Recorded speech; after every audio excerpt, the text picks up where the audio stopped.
Good afternoon everyone and welcome to chapter 10, Lame Betsy. I hope you're enjoying the book so far. I absolutely love it. Right, here we go. We don't give to beggars, the girl said, trying to edge him out of the door, again with her knee. I'm looking for Emily. Emily? There's no Emily here. Emily Jarvis. She helps Rosie out in the kitchen. Rosie? Who's she? The girl was laughing down at him through her loose hair. Rosie, Jim said. You know Rosie. She's got big arms. And she don't like making bread. The girl burst out laughing and looked over her shoulder at a woman who was sewing by the table. Hear that? She said. There was no one here who doesn't like making bread, is there? She laughed again, and the other woman laughed back in a mocking sort of way. Jim peered past the girl. Surely it was the right kitchen. It had to be. You'll have to go, Sonny, the girl said. You've snooped around here for long enough, I reckon. There was a lady with a black crinkly dress, Jim said, called Jude. She'll remember. Jude? The other woman said. She put her sewing down. She was the last housekeeper. She was sent away, and there was another woman too, the cook. I got her a job. They were found hiding, some street children in the kitchen, and his lordship dismissed them. They were my sisters, said Jim.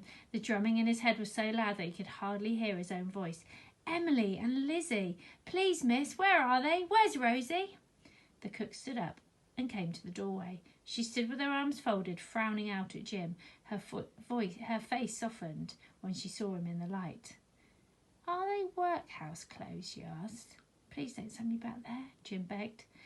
I wouldn't send my worst enemy there, the cook said. You go off to bed, she said to the girl. I'll put him on his way. The girl, who seemed to think it was all a fine joke, tweaked Jim's cap over his eye and took the candles up the side stairs that led to the servants' quarters. The cook drew Jim in and told him to sit by the fire. Lucky for you, she said. His lordship's away for the night. If he was here, you wouldn't set foot over the doorstep, or we'd all be off to the workhouse. And lucky for you, I've decided to stay up and get this sewing done. And don't think you can pinch anything. Jim shook his head, afraid to speak. Don't you dare move from that spot. She put her glasses on the end of her nose and glared at Jim as he squirmed in the chair.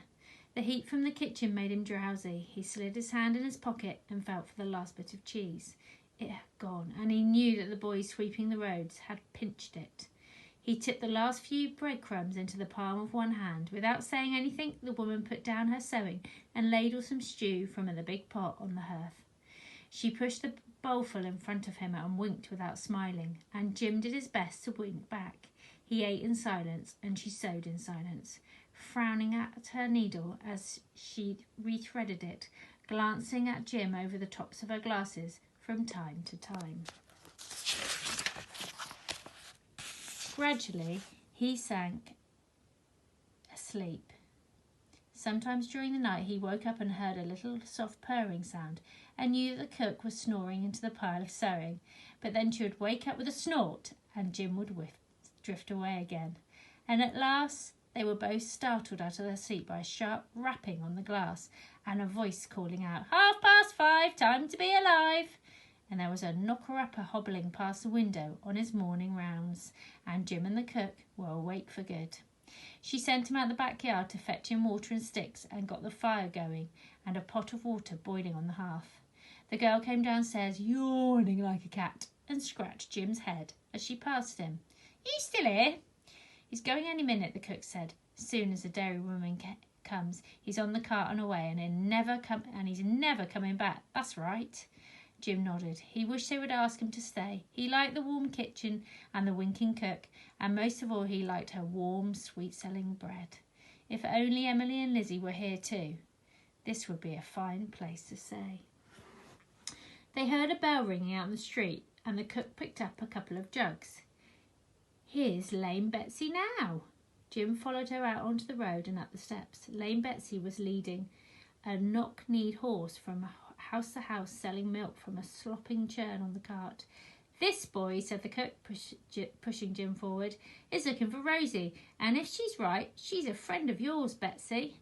The dairywoman grunted and pushed her hair under her cap. She ladled milk into the cook's jugs, and her breath coming thick and slow. She's gone down in the world, Rosie Trilling has, she said. Nice job she has here. And now she's selling whelks for her grandfather, all because of a couple of street kids. This boy's sisters they were, the cook put in, and Betsy set down the jugs and pushed her hair in her cap again. Where are they now? Doesn't seem right, does it? She went on. Just for helping people out like that. Your sisters, were they? Don't look like street kids to me. Her hair floated free again as she shook her head, a thick grey strands of it dipping into the milk as she ladled it out on its churn. She was a fine woman, your ma, or so Rosie said. Jim couldn't look at her. He reached up to pat the horse's bony head, and it snorted and pulled back its lips, scaring him. What happened to Emily and Lizzie? He couldn't bring himself to look at lame Betsy. He was frightened of what the answer might be. She shifted away from one leg to another. Don't ask me that, because I don't know the answer, she said. If you wants to climb on the cart, I'll take you to your Rosie. But where the girls is, I don't know, and that's the truth. Jim scrambled up onto the cart, slippery and sour-smelling with milk. The cook said something to the kitchen girl, lounging against the railings, and she ran down the steps into the kitchen. She came back up again with a small loaf in her hands. She passed it to Jim, laughing up at his surprise. It was still warm. He tried to thank